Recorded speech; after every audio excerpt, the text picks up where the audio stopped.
We're fearlessly talking about the biggest stories that matter to you the most. Breaking news, John Calipari is finalizing a 5-year deal to become the Arkansas Razorbacks' next head coach, covering college sports like no one else. The biggest guests in sports.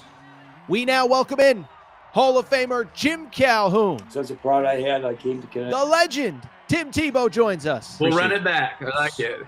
The legend, Herschel Walker.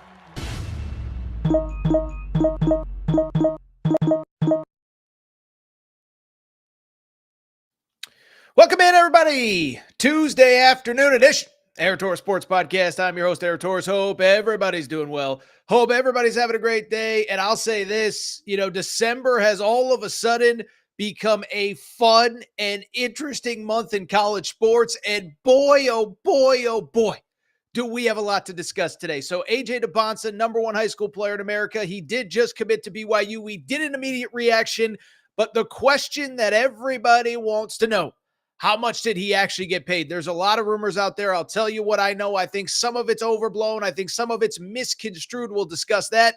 By the way, speaking of rumors and innuendo, Bill Belichick, North Carolina, it is the biggest flirtation since Ross and Rachel on Friends, or maybe Ted and Robin on How I Met Your Mother.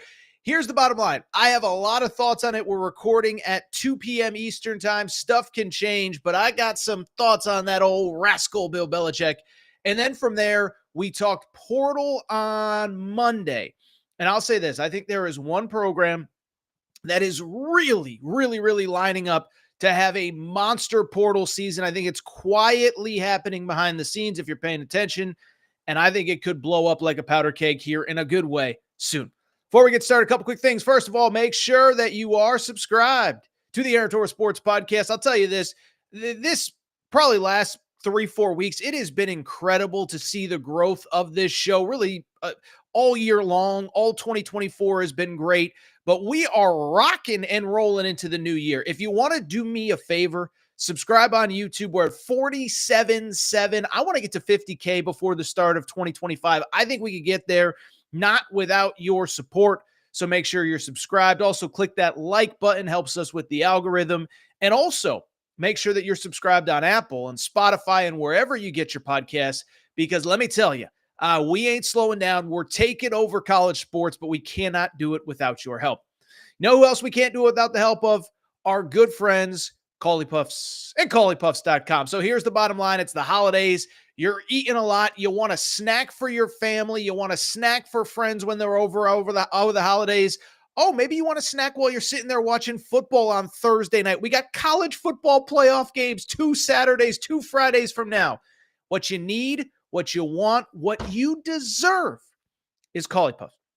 Cauley Puffs are the new age, healthy alternative to all that crap in your grocery aisle, okay? We know the competitors. We know the nonsense that they fill you up with, how unhealthy it is.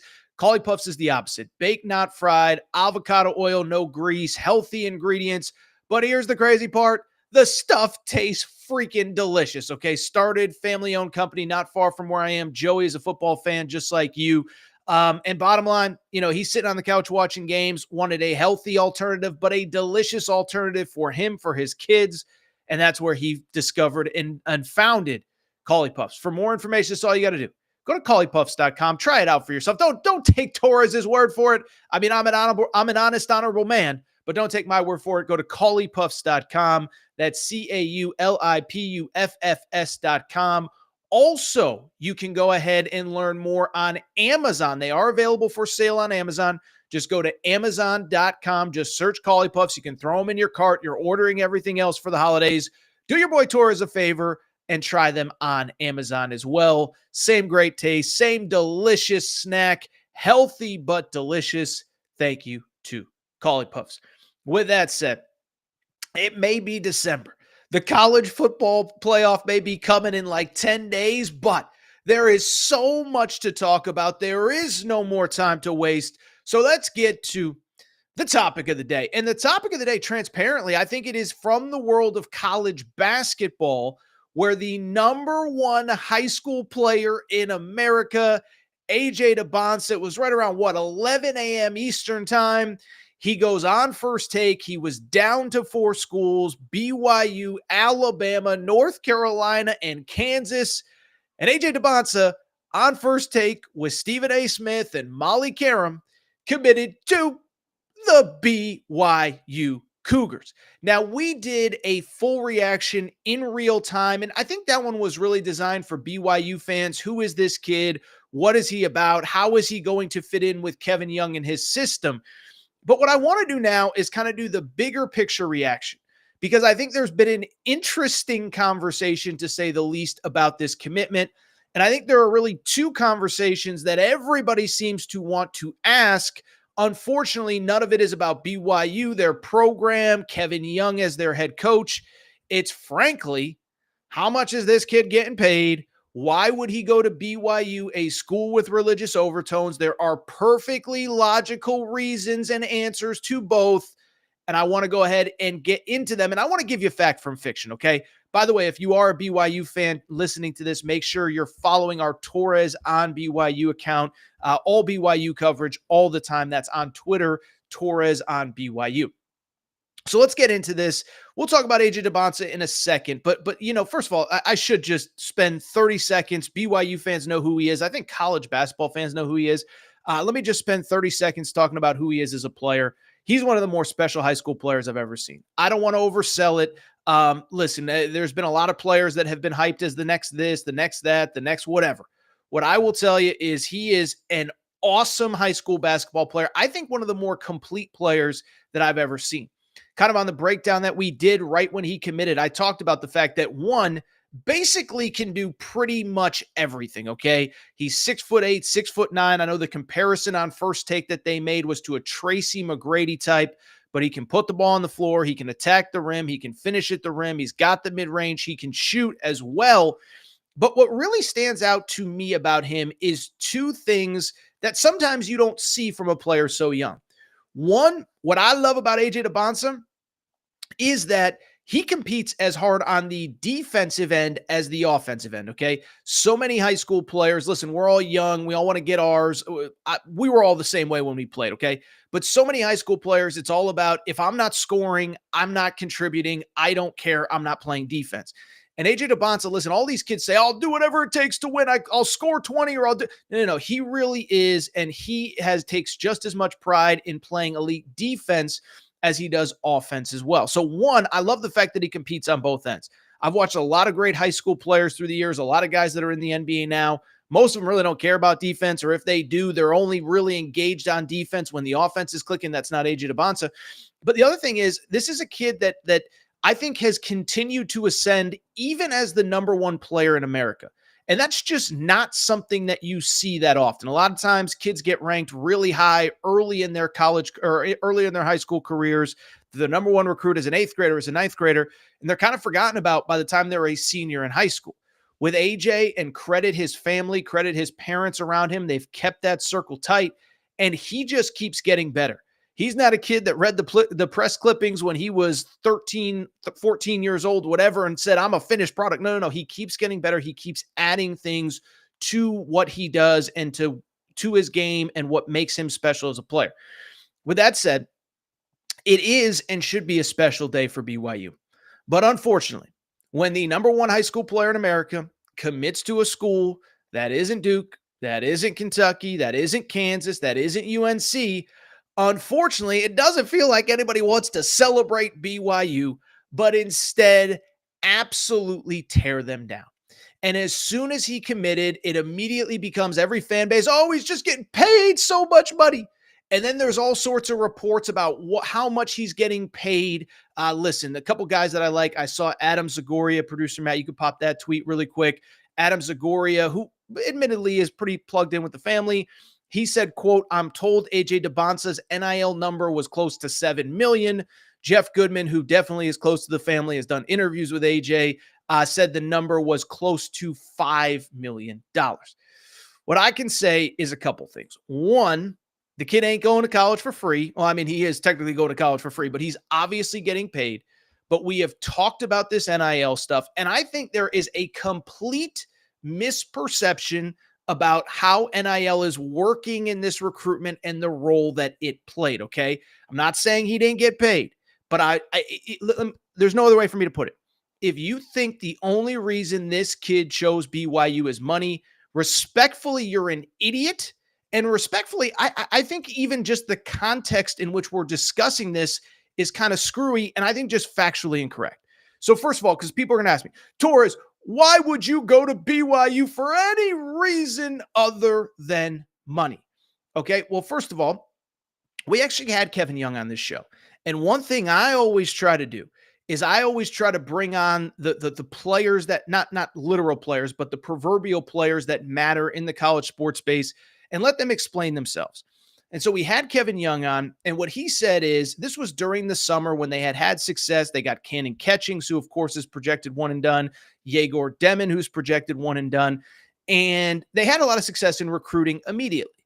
And the question became, well, it's just about NIL. And what Kevin Young told us was essentially it is a three-pronged approach, why he believes he has had success. He said, one, listen, I came from the NBA, okay? And for people who do not remember, he was the lead assistant with the Phoenix Suns last year, Kevin Durant, Devin Booker, etc. He interviewed for NBA head coaching jobs. I think it was either the Brooklyn Nets or the Philadelphia. It must have been Brooklyn Nets because I don't think Philadelphia opened this offseason. And listen, his team is playing a very much NBA style. Top 30 in three-point attempts, top 30 in three-point makes, top 30 in scoring in college basketball this year. So he came from the NBA. He has an NBA system. He has an NBA staff, NBA trainers, personnel, whatever. He also mentioned, I think it's important, you get a chance to play in the Big 12. So listen, not everyone could go to Kansas. Not everyone could go to Houston, Iowa State, whatever. But the Big 12 in most years is the best conference of college basketball. This year, it's probably number 2 behind the SEC. But he said, look, we're selling the best conference in college basketball, a great fan base, 19,000 people in our arena when it comes to home games. And yes, also on top of the NBA and on top of playing in the Big 12, there is the NIL component. I played this sound in the opening segment that I did on AJ Dybantsa, but here is BYU head coach Kevin Young on NIL and the role it's playing in his recruiting. You know, the NIL piece is what we've, and when I say we, our collective has been able to do is they've just been able to help us be competitive with the other schools in the country. Sure. So there isn't a deficit from other schools in the country to BYU. We're on the same playing field, and I give our guys credit for that. That's basically what has happened. It's been like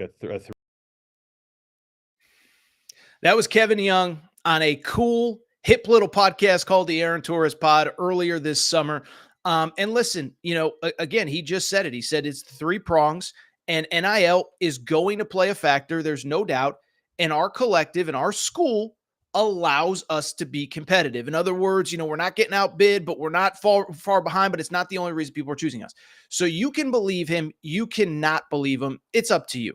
But what I'm here to say is there is more than just NIL to choose BYU. And what I would also say about the Dybantsa stuff is this, couple things. One, we've talked about it a million times. Listen, let me even backtrack for half a second, okay? I am not here to say that NIL played no role in AJ Dybantsa's decision to go to BYU. It's the NIL era. You should take advantage of the opportunities that are presented to you. I get that. I am not saying that you shouldn't make a decision in some way, shape, or form based on money. I'm not saying it should be the only decision, and that is the part that I think so many people get so misconstrued in this NIL era. Listen, you can agree with me, you can disagree with me, whatever. All I'm here to tell you, my job is to cover this stuff. My job is to talk to people behind the scenes. My job is to talk to parents, coaches, whatever. And what I often hear from most parents, most players, even most coaches behind the scenes is that, yes, NIL plays a role in every commitment that happens in 2024. But the NIL being the sole component, especially for elite players and maybe more specifically elite basketball players, it's not as big of a decision as you think. And here's why. Let me explain it. It is because NBA money is like monopoly money right now, okay? And so right now, if you are a high leverage high school basketball player, you are 1 year away from making life-changing generational money in the NBA, more specifically if you have that 8, 10, 12-year deal, okay? And when you look at the NBA, look at some of these extensions that have happened in the NBA. The rookie contract isn't where you get paid, but the second contract is where you make life-changing money. I think it was like Scotty Barnes made like 270 million last year in the offseason. Like guys that aren't even that good are making contracts that are paying them 30, 40, 50 million dollars a year. I said it on our show, with Dybantsa earlier in the day. Jason Tatum just signed an extension that will pay him $71 million in the final year of his contract, okay? And so I just bring it up because if you're a player like AJ Dybantsa, why are you going to make a college commitment based solely on money? You're going to take an extra million here if it could cost you hundreds of millions in the long run. It doesn't even make sense. And so, yes, I think NIL played a role. I think it is overblown. And let me say this, I think some of the numbers are misconstrued and just factually incorrect, okay? First of all, we have to remember is a few things. Producer Matt, you could pop up my tweet from earlier in the day. One, let's call a spade a spade. I work in the media. I know how different people try to play different media members off of whatever. And what I can tell you is, you know where some of this information, he's getting 7 million, he's getting 10 million, he's getting 20 million, whatever it is. And I'm not criticizing Adam Zagori. I like Adam Zagori. I think he's actually a very, very good reporter. I'm just using it as a hypothetical. But you know who has the most incentive to say, the only reason AJ Dybantsa went to BYU is because he got paid? It's the coaches that are recruiting against BYU. Because at the end of the day, think about it. And I'm not accusing North Carolina of anything. I'm not accusing Kansas of anything.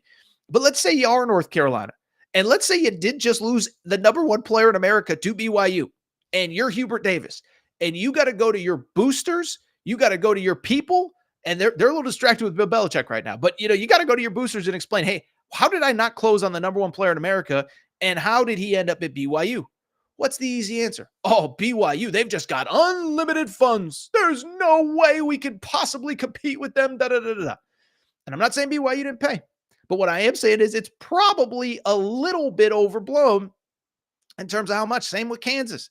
Kansas just lost the number one recruit in America to BYU. BYU, by the way, of course, in their conference. Well, can't blame Bill Self. It's just BYU is spending money like crazy. And here's the other thing, and I think it's important. It was also on that tweet. Producer Matt, you can pop it up again, is we have to understand, when we're talking about these crazy dollar figures, we have to understand, when we talk NIL, there is a difference between what a kid gets paid from his collective, from the school specifically, and what the kid is making in NIL. And so if you watched AJ Dybantsa's commitment on First Take, did you notice something? He was wearing a Red Bull hat, okay? Listen, by the way, I learned apparently Red Bull in the Mormon church. I'm not making fun of anybody. I didn't know if that was kosher or not. Apparently you could drink Red Bull, not coffee. I don't know. And BYU fans criticize me in the comments for not knowing all the details. I apologize. But you think that Red Bull hat happened to fall on his head by happenstance? You think that Red Bull hat, he just had it in the closet and that's what he wanted to wear on First Take? No, Red Bull's paid him a lot of money and they should. They just got a lot of free advertising on First Take thanks to AJ Dybantsa. Now, it's not free because they're paying him, but the point I'm trying to make is if you think all of this money is solely coming from BYU, it's not. These kids now have major agencies working with them, behind the scenes people. Cooper Flagg has a deal with Gatorade. Paige Becker's at UConn. Listen, I don't know all the details, but I know a lot about what goes on at UConn. She's probably clearing $4, $5, $6 million as well. You think that's all coming from UConn? Stop. Caleb Williams, the number I heard last year at USC was $4 million. And that was even in LA. People were like, I heard USC is paying Caleb Williams $4 million. It's like USC doesn't have $4 million to pay Caleb Williams. USC's paying him something, but he's in those Dr. Pepper commercials. He's in those Wendy's commercials, whatever the commercials were. And it's the same with AJ Dybantsa. So BYU fans, let me say this. By the way, I did have one other question. Producer Matt, pop up Rob Guerra's tweet. Rob Guerra is a very good friend of mine. He works at Fox Sports Radio. because he did ask me another common question that I get all the time, which is he asked me, and he's a great guy, and I might even be on one of his shows later today. He said, is AJ Dybantsa Mormon? And so I did want to address that really quick because I get that all the time. By the way, Rob Guerra, shout out to RG. He's one of the best people in sports media. But look, he asked a question I get a lot. And what I will tell you, we didn't have time to pull this clip from Kevin Young, but I asked him about it as well. And he said point blank, like, we use it. We don't only recruit Mormon people. We don't only recruit people that are religious, but the honor code does apply to all of our players. And the truth of the matter is we use it as a recruiting tool, as a recruiting strength. Hey, you can come here, and if you do what you're supposed to do, the NBA is never going to have questions about you. We know what they know what the limitations are on this campus. They know what you're allowed and not allowed to do as a BYU student. And because of it, if you can come here and stay out of trouble for a year, NBA teams are never going to have to question your character or your interest or how focused you are on basketball.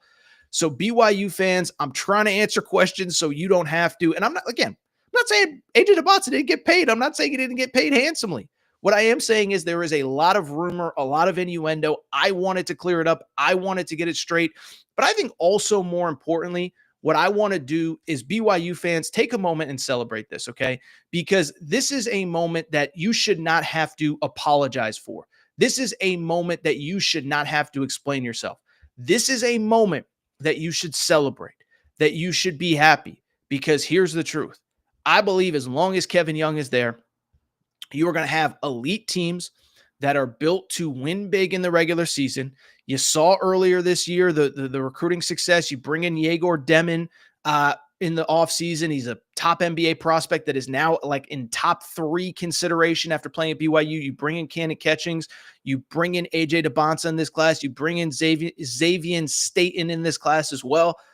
I'm just bringing it up because I don't think this thing's slowing down with Kevin Young. And as I said in my reaction video, listen, you should be celebrating today. Don't let other fan bases and coaches and whoever steal your joy, because this is a historic day. And I truly believe that as long as Kevin Young is at BYU, they're going to be really good. They're sitting at like 7-2 right now.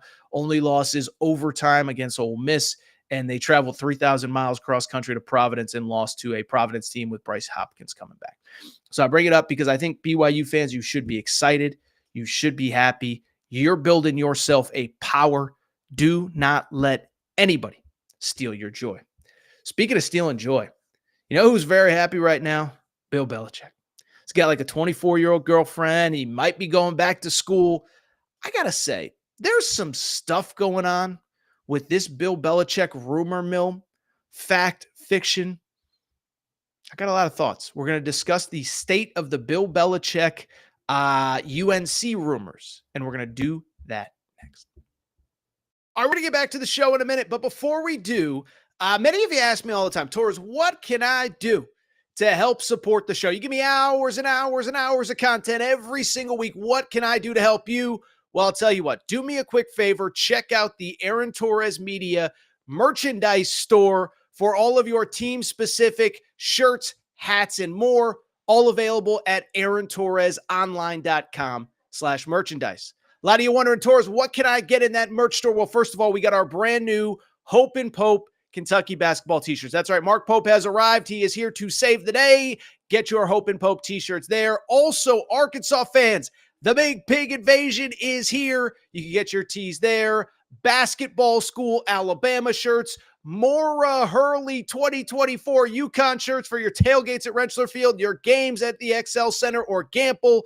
And oh, by the way, your Mike effing Woodson gear for Indiana. If you love football, we got you covered too. We got more Deion shirts and hats than we even know what to do with. The freeze warning has hit the plains. Auburn fans, grab your freeze warning tees now. And of course, our new era, new rules shirt applies to Nebraska football and its incredible fan base. We have more coming for the fall, plenty in stock right now. So make sure to check out the Aaron Torres Media merch store at aarontorresonline.com/merchandise. And you can always hit me up with any questions. Aaron Torres Podcast Questions. All right, everybody. I'm back. Gonna be back. So First of all, we got a great live audience here on a Tuesday afternoon. Appreciate everybody's support. Drop your comments, your thoughts on AJ Dybantsa, on Bill Belichick in the chat. We are going to get to all of them to wrap the show. By the way, if you're watching on Twitter, obviously our stream on Twitter, can you do me a favor? Go to YouTube, watch on YouTube, like, subscribe there. Really would appreciate your support. With that said, like I just said, let's switch gears and let's talk about just, you talk about rumors and innuendo and things that are certainly interesting in the world of sports right now and college sports specifically. How about these Bill Belichick, North Carolina rumors? Okay. So this story really broke last week, and I forget everything that was going on in the world of college sports at that time. I think we were kind of getting ready for conference championship weekend. So I don't think that I really addressed it. It might have dropped even Friday. We don't generally do a Friday show, but I bring it up because we haven't really talked about it. I didn't think it was really real, but all of a sudden, it sure does seem like Bill Belichick and North Carolina are in the midst of a very public flirtation.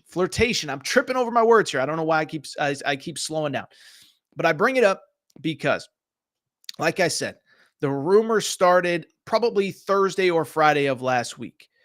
Then, in what I thought was a little bit of an interesting twist, Bill Belichick does a Monday media appearance with the Pat McAfee show every single Monday. Well, he did the appearance in the midst of these rumors, talked a lot about the situation. Producer Matt, do we have sound of Bill Belichick on the Pat McAfee show?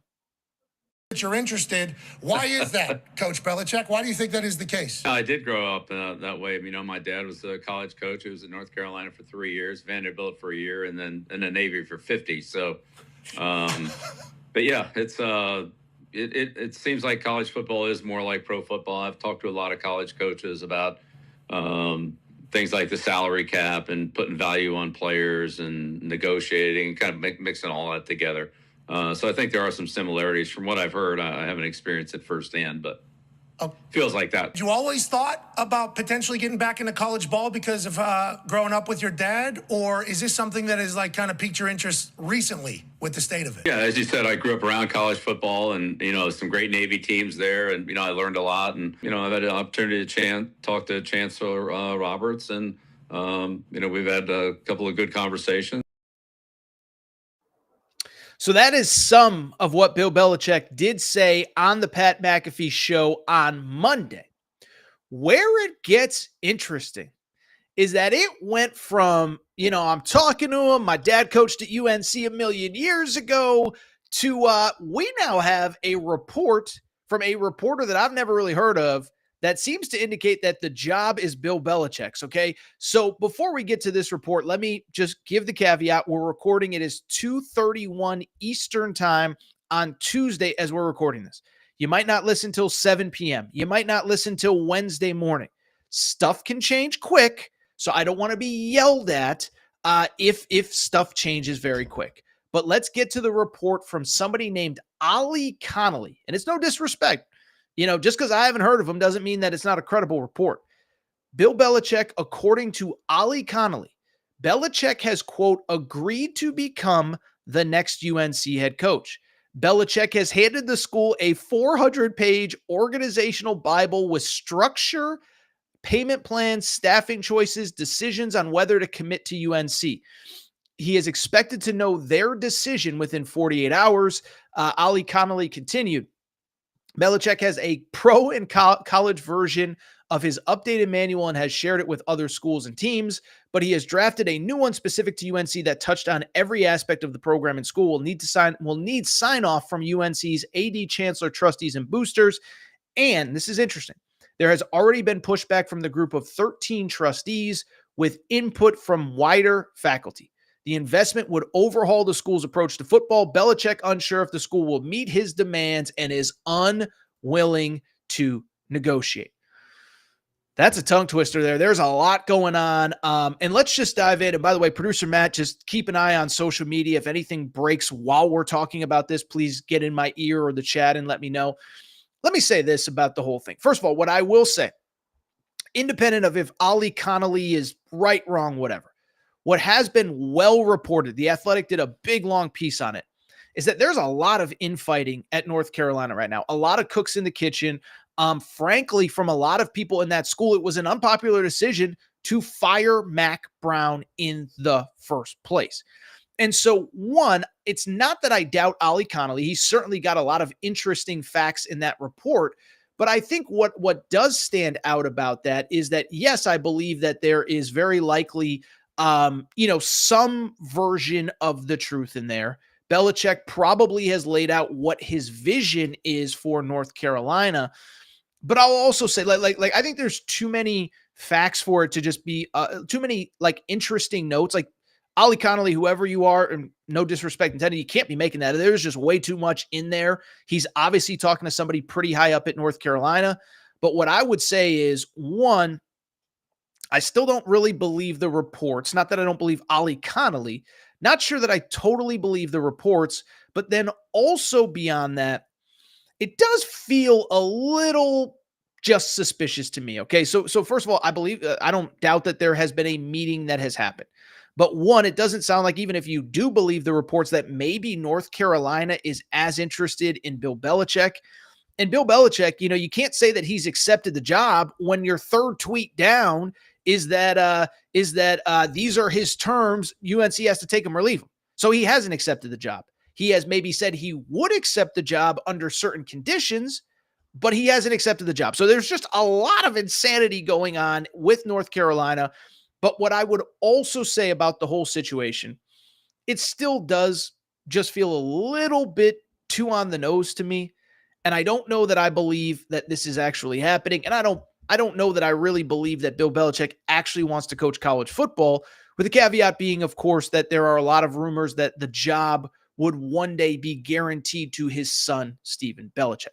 You know what this really reminds me of? I'll be honest, is that this really kind of reminds me of the whole Dan Hurley situation from over the summer. We talked about it pretty much every day for 5-6 straight days. And I said at the time, I never believed that story from the beginning, because what I said was, so the report breaks at 6 a.m., then Dan Hurley flies out, but he holds practice before, then he's in LA for less than 24 hours. Then he's somehow back in Connecticut for 72 hours pondering. It's like, if you're going to make a life-changing decision in Dan Hurley's case, and you spend less than 24 hours, but you need 72 hours to ponder, like it just never felt like it was a real thing to me.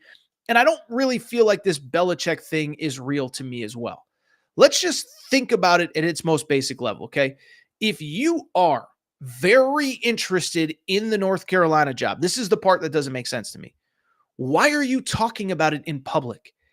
Every single year, we have coaches that are working in the media that then decide they want to get back into coaching and quietly work behind the scenes to get stuff done. You can use past examples, current examples. I remember like 2 or 3 years ago, Sean Payton.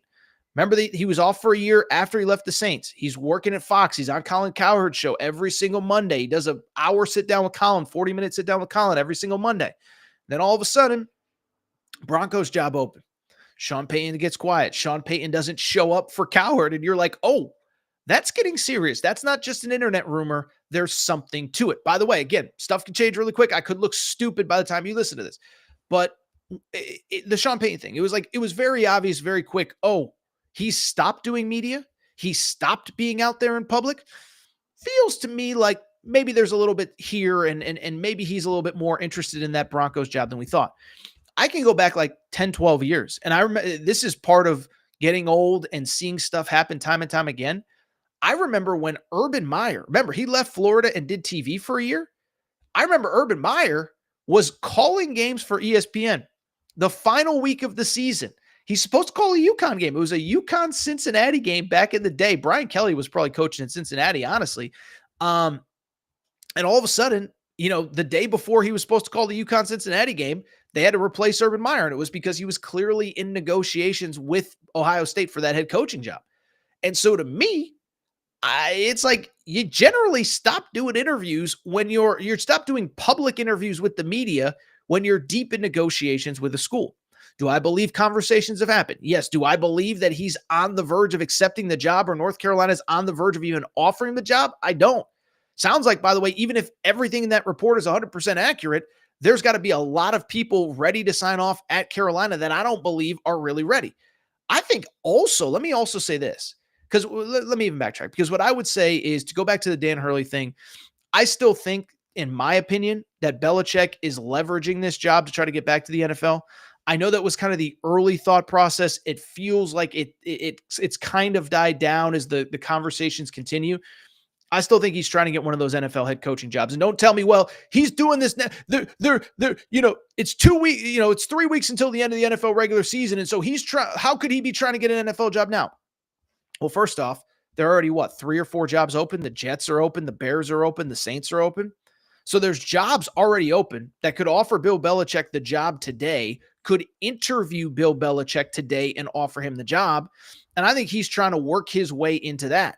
I would also say, I think there's a very real possibility that he's trying to leverage some of those jobs that could open. He's obviously got historical ties to the Giants. Obviously, the Cowboys, I would think, are going to open after they choked again on Monday Night Football. They can't freaking recover a freaking punt. So I go on and on down the list. I still think he's trying to get to the NFL. But let me say this. I think there's a lot of conversations about how would Bill Belichick be in college. One, I don't know that he'd be very good. Not that he'd be bad, but we've seen a million guys come to college with no context of how recruiting actually works. And you could say, oh, it's a pro-style system and NIL. No. You still have to work in recruiting. But two, I have 2 other things. First off, this idea of, well, he's run player personnel for years. It's like, yeah, and he was terrible at it. Like, the one thing you can't deny about Bill Belichick, maybe the greatest maybe the greatest NFL head coach of all time, probably is the greatest head coach of all time. You know what he wasn't? The greatest GM of all time. Like, Bill Belichick, the GM, got Bill Belichick, the head coach, fired in New England. But 2, I was thinking about this. If you are North Carolina, and it sounds like there's some trepidation kind of in that building. And again, I think part of it is probably some of it being just the idea of, like, is this guy serious? But also just 10, 12, 15 people that all feel like they should be the one making the decision. My other thought, though, with Bill Belichick was pretty straightforward. Producer Matt, this might be good for a quote graphic, but here's my question about North Carolina. You don't have to quote me verbatim, but I keep seeing that the reason he really wants a North Carolina job is to get his son, Stephen Belichick, aligned to be the coach in waiting. But here's my question on that. Do you really want to, like every other coach that's hired, their number one priority is to win a national championship? Scott Frost just took the UCF job. It's to win a national championship. Purdue. I mean, Barry Odom took the Purdue job. I don't think he's going to win one there, but what is his number one goal? To win a national championship? Is Bill Belichick's number one priority to win a national championship, or is it to put himself in a place where his son can get the job? So 1, I still think he's trying to work those NFL angles. 2, it sounds like UNC is a mess. 3, even if he is interested, is this the guy you want? Not because he's not a great coach, but if his only goal of being there is to hand the thing off to his son, what if he wants to do it in a year?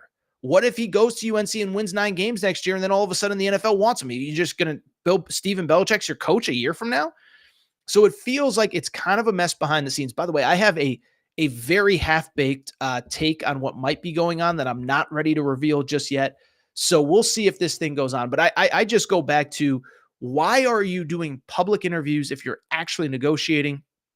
Forgive me. I just don't know if I believe these reports. All right, really quickly before we get out of here, I do want to switch to one other topic because I think it's a really interesting one, and it's something that we talked about a little bit on. On Monday, excuse me, and that is the college football transfer portal. Now, a quick reminder: we have our college football portal pages on Twitter and Instagram, updating constantly. News, notes, names, visits. Make sure you're following CFB Transfers on Twitter, CFB Transfers on Instagram for all of your late-breaking college football transfer portal notes. With that said, there is one very specific school that I do want to talk about. So let me even backtrack. We did who's in on Monday. We did who's in, Jackson Arnold, Connor Wigman, whatever. What I want to focus on right now, though, is one school specifically. And it is a school that we talk about a lot here on the Aaron Torres Pod and Aaron Torres Pod YouTube channel. It's the Colorado Buffaloes, okay? Because obviously, look, everybody's looking to make moves in the portal. Everybody's looking to upgrade their rosters, but it is clear that Colorado has prioritized the portal in ways that many other schools haven't, okay? But at the same time, what I would also say is this. If you're quietly watching behind the scenes, if you're quietly following the portal, if you are quietly following our CFB transfers page on Twitter and Instagram, you know that Colorado, all of a sudden, after 2 years where they've been really good in the portal, they are now big game hunting. They are in the mix for virtually every single elite player in the portal. And I think there is a chance that we could be talking about a generational type offseason for Coach Prime in Colorado, okay? And a little bit of backstory, a little bit of context here on Coach Prime and his portal approach. This is now his third year in the portal at Colorado, okay? Year one, December of 2022, he takes the job, and it was mayhem. He obviously does the famous speech, you know, I'm bringing my own luggage, it's Louis, whatever. And listen, I actually have no problem with what he did. I know some people didn't like it, some people whatever, but he basically just said, you guys were the worst team in college football. You aren't committed. You aren't dedicated. I'm bringing in my own guys, and I'm doing it my own way. So he ran off, what was it, like 60, 65, 70 guys off the 85 that he inherited. I don't know the numbers off the top of my head. Colorado fans, you can correct me in the comments in the chat. But at the same time, he ran off a bunch of guys.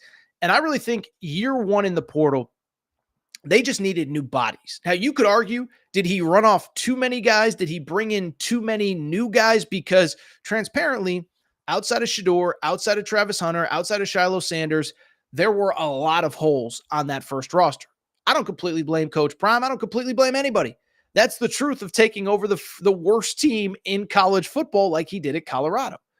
Last offseason, though, you know, he kind of figured out, okay, who are the guys that I have in this program that can play at this level? Some of them are guys I brought from Jackson State. Shedeur, Travis Hunter, Cameron Silmon Craig, who was phenomenal this year, etc. But then it was also about where are the holes that still need to be filled? And I thought last year he did a good job of upgrading with really talented players that maybe weren't seen as the like elite of the elite in the portal. Now, there were a few guys. Like I remember Will Shepard, who is a wide receiver, was at Vanderbilt, was deemed to be one of the best portal players available. They got him. BJ Green, defensive end from Arizona State, was all Pac-12 last year. But there were also a lot of guys that were a little bit under the radar.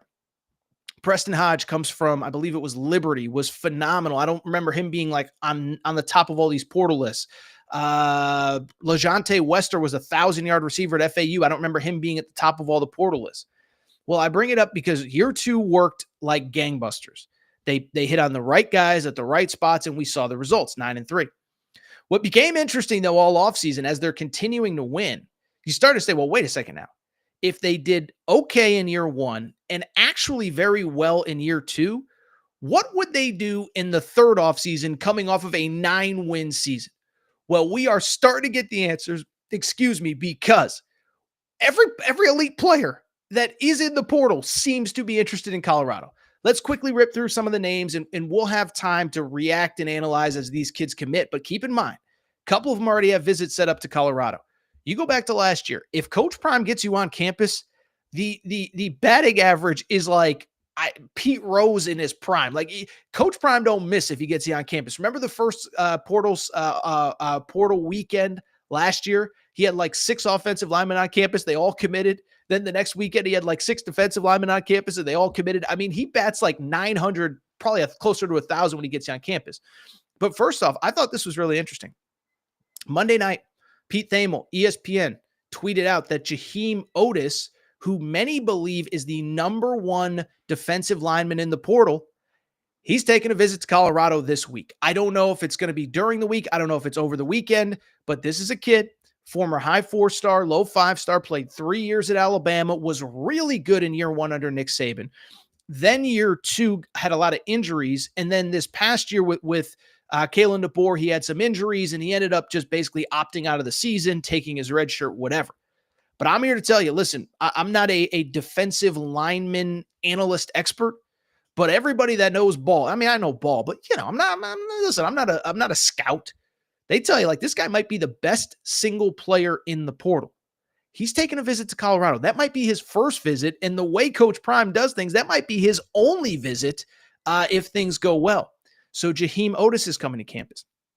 Right before we came to air, let's stick with former Alabama players. Caleb Odom was a former 5-star player who played at Alabama this past year, 5-star wide receiver in the class of 2024. Now, what was interesting about Caleb Odom? He played high school ball in Carrollton, Georgia. Why is that noteworthy?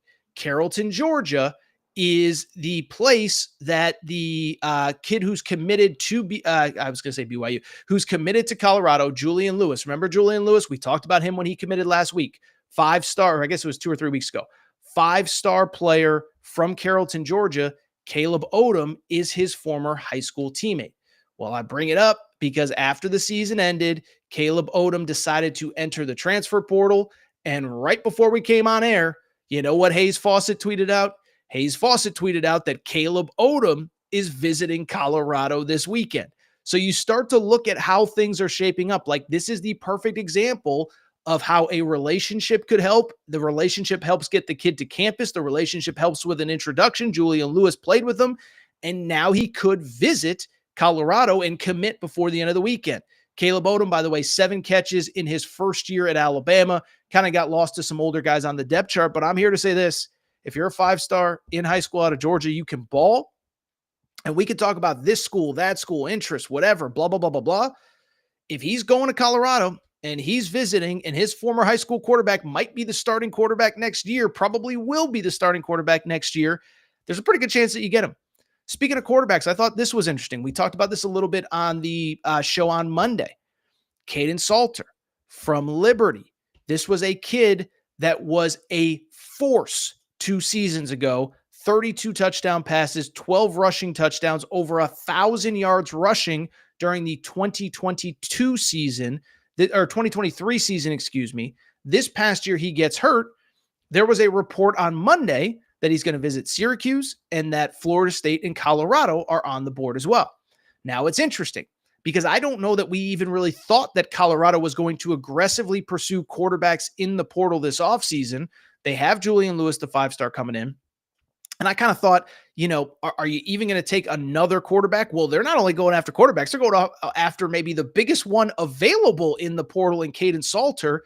And again, you get that kid to campus. You sell him on, hey, 1 year, come here. We've obviously produced a Heisman Trophy caliber quarterback in Shedeur Sanders, even though he's not going to New York, which is kind of silly, but that's another conversation for another day. But I just bring it up because you look at what Colorado has done with Shedeur. You look at what they will do with Julian Lewis, and you just sit there and say, are they selling him on, come here, be the bridge quarterback? We're going to put you in great position. All of our games are on TV. People care. Play well for us. Tutor Julian Lewis, almost like a Graham Mertz, DJ Lagway situation at Florida this year. And we're going to put you in position to get drafted, whatever. Now, I'm not saying he's going to commit to Colorado, but the fact that they're even getting a visit with a 5-star committed in the 2025 class tells you that Colorado is a serious player in his commitment. A couple other names. Bear Alexander. Now, this one's a little interesting because Bear Alexander, right before we came on air, it was reported that he has 3 visits set up: Oregon, SMU, and also Penn State. Okay. So Colorado right now is kind of on the outside looking in, but I saw 24/7 Sports say Colorado is going to be a player for his recruitment as well. Former 5-star, started at Georgia, transferred, played 2 years at USC. And here we are right now. He entered the portal, another player that kind of took a red shirt in the middle of the year. And it seems like Colorado is at least going to be a factor. And then, oh, by the way, did you see what Jonte Cook, the former high 4-star, low 5-star at Texas, tweeted out on Sunday night into Monday? What did he tweet? He tweeted, or I guess it was more on Instagram. So Coach Prime posted something on Instagram, and Jonte Cook, under Coach Prime's Instagram post, said, "I ain't hard to find." So Jonte Cook, a former high 4-star, low 5-star, speedy guy. He reminds me a lot of like LeJonte Wester type, who was at Colorado this year. But he is a guy, you give him the ball in space, he's going to have success. 2 touchdowns this year at Texas. And I said it on the Monday show.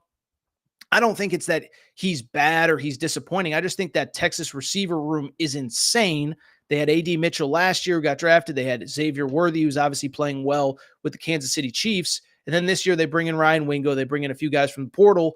Jonte Cook kind of got lost in the shuffle, and he's in the portal, but that's another one. Could Colorado be in the mix for him as well? Now, I've seen other names that Colorado fans want. I won't necessarily put them out there because I don't think it's fair to a kid. Maybe Colorado's not interested in him, vice versa. But the point I'm trying to make is exactly what I said a second ago.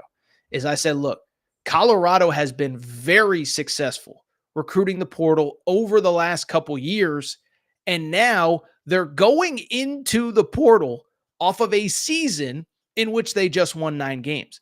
And so now you think about the recruiting pitch that Colorado has to sell to these kids. Just think about it. It's common sense. What were you selling a year ago? You're selling hope. You're selling promise. You're selling, by the way, playing time, because there's a lot of holes on that roster. You're selling the Coach Prime effect. You're selling TV, bright lights. As Dan Lanning once said, what did he say? Something about they're about clicks, we're about whatever.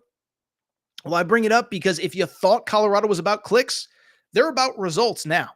And so now you're selling all the same stuff. Oh, we genuinely are one of the biggest draws in college football. We sell out everywhere we go. UCF, we went and it was mostly Colorado fans. I saw that they've basically already sold out the Alamo Bowl where Colorado is going to be playing in a few weeks. And so we can sell all of the stuff that we did, but we also can sell proof of concept. We can also sell that it works. We can also sell that you come here, you can compete for top awards. Travis Hunter, I think, is about to win the Heisman. You can compete for, Shedeur Sanders being the number 1 pick in the draft.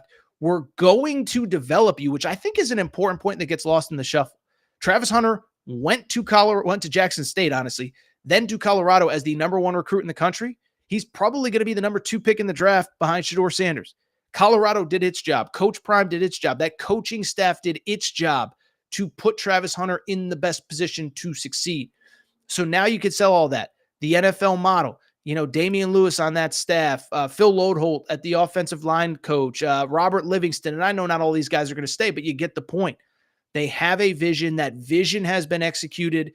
And I think if you're a Colorado fan, you have got to be excited, because I think that team and that program is about to go on an insane recruiting run. I think it's going to be an offseason to remember in Colorado. And I think, first of all, the idea that Coach Prime was ever leaving, I never believed it. But now you definitely, I don't think, have to worry. And then 2, I'll also just say this, man, you have got to be excited about the possibility of the roster that they're going to put together. Remember, they had a much better high school recruiting cycle than they have in the past. I think they took 15 or 16 players, most of them 4 stars, 5 stars. Now I think they're going to crush in the portal. Speaking of which, as I said, make sure you're following our portal coverage. CFB Transfers on Twitter, CFB Transfers on Instagram. All of your late breaking portal news is available there. We appreciate your support. Also follow Torres on CU for all your Colorado coverage. All right, I'll tell you what, that was a jam-packed. I mean, that show was so loaded. It was bursting out of its seams. What a show. Time for me to go. If you're not subscribed to the Aaron Torres Sports Podcast, do me a favor. Make sure that you are. You can listen on Apple. You can listen on Spotify. You can listen on Amazon Music, Google Music, wherever you get your podcasts. Please make sure to subscribe. Also, make sure to subscribe to the YouTube channel. Like I said, like this video, watch all of our clips. We are rocking and rolling. Listen, do me a favor. I think we can get to 50K before the new year, but we cannot do it without your support. And so what I need you to do, tell a friend. Do they love college basketball? Do they love college football? Do they love someone that is not afraid to speak the truth, to be honest, to be transparent, to say things that are unpopular, but also interesting and funny as well? If you do, tell them about the Torres pod. Tell them about the Torres YouTube channel. Send them the YouTube channel. Tell them to subscribe. Tell a friend. If you care about Torres at all, you'll do that for me.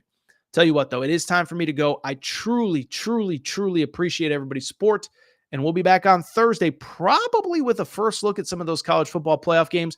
Maybe by then, Bill Belichick will be the North Carolina head coach. Who knows? Time for me to go. Appreciate everybody's support. We will talk soon. Shout out to Torrent Craig. Shout out to Rachel, who hates my voice. Shout out to JJ Reddick, you F-head. Unblock me. I'll be back Thursday afternoon, Aaron Torres pod. Also, make sure to watch all